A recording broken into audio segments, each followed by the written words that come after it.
Hi, this is Mark, Lion in Winter.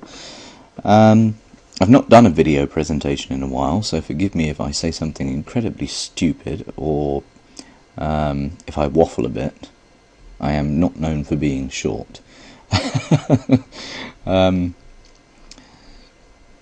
basically want to ask for some input, so grab a pen and paper or open Notepad or something, because I have about 6 options to present you with, and I'd like your feedback on them as senior members and moderators, people who use the site a lot and understand the site.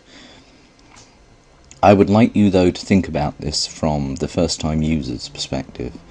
We get more and more hits every day from people who are coming to the site for the first time. Those people are sometimes mentally incapacitated in terms of how much they can concentrate, how much information they can take in. They're sometimes elderly, they might not be savvy internet users. They might be reaching out for information from the internet when they haven't done before.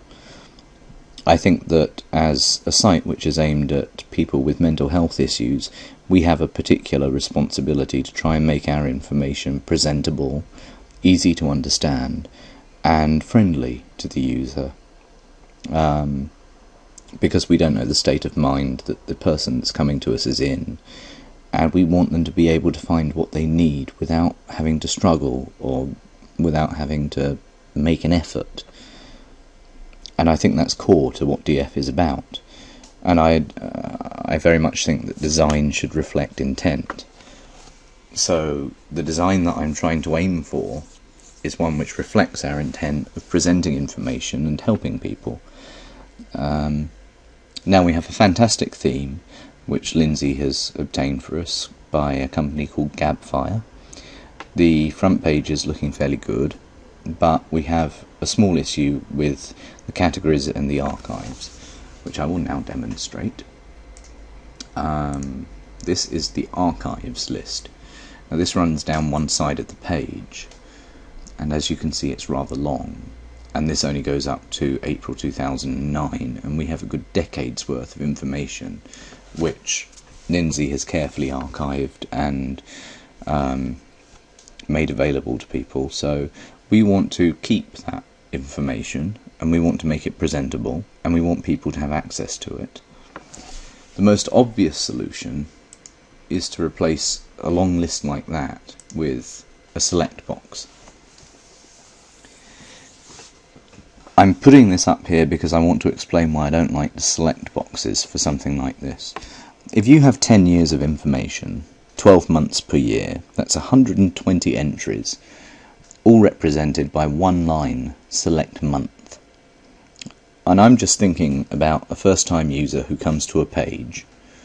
There's already so much information actually on the page around this select box, which is to one side. Are they going to see it? If they click the drop-down button and they see 120 months, are they going to be overwhelmed? I don't think this is the most user-friendly way of representing the wealth of information that we have. I don't think it has very much impact on the user. I think it's easy to overlook a select box, and I think select boxes are mainly, their main purpose is for, say, selecting the month that you were born when you're filling out a form or something. I don't think they were really intended for representing this much information. My solution to that has been to code this for the archives, which I think is a better representation of the information. It can be made prettier, but for the time being, you get the idea. You click up or down, it scrolls, say, 3 to 5 months at a time. It shows you the month, the number of entries, and it still keeps it to a fairly small vertical space. And I need to stress that, vertical space, because that's what we're trying to reduce here, the amount of scrolling on the page, the amount of vertical space. I quite like this approach. I think it works. If you disagree, then let me know. But I think this is the best way of representing the archives, because it still has impact. It's large enough that you see it, that you can see from the number of entries per month how much information we have, and that encourages you to maybe scroll down and look at past months and see how much information is there and then click through. I think that's fairly friendly to the first time user, and I think it represents the amount of information that we have fairly well. The archives aren't a huge problem. The big problem is the categories.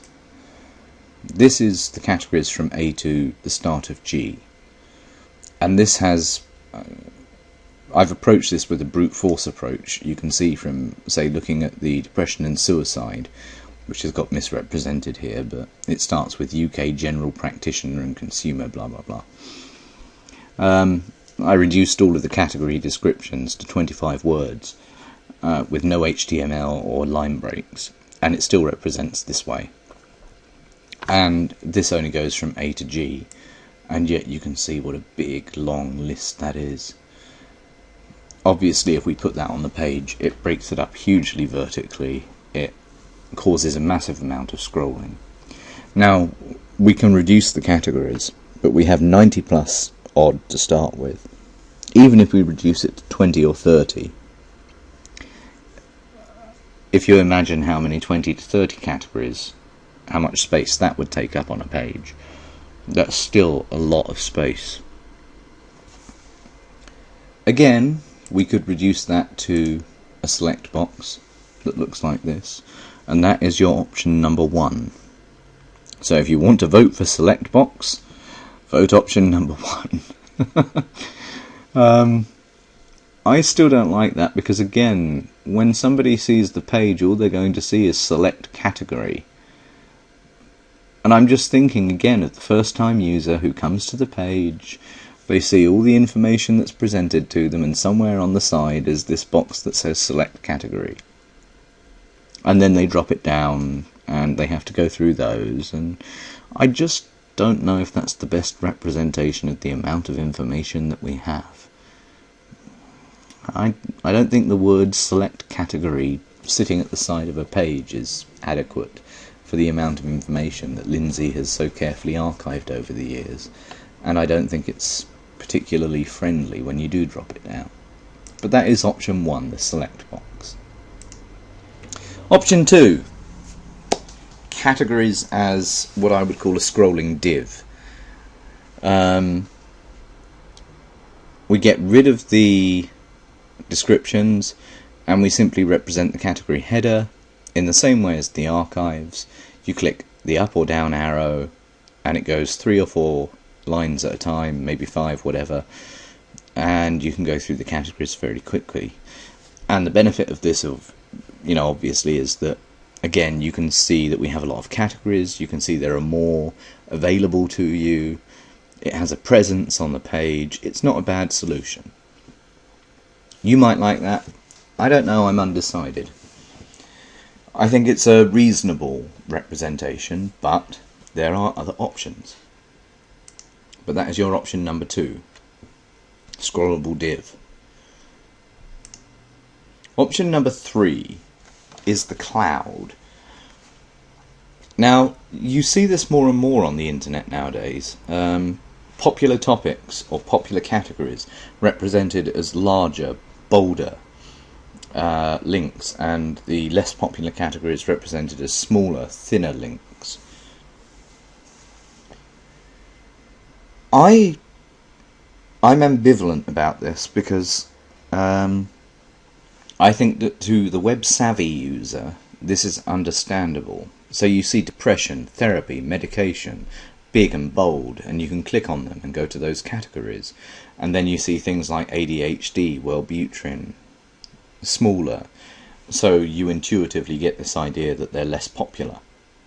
Initially, we would base this on the number of hits that we have at the moment, but it could be generated, say, on a daily basis to represent the number of hits that we're getting per category, to represent the current popularity of categories. But I question how friendly this is to the first-time user or somebody who is not that familiar with the internet. Does it just look like a jumble of words to them? I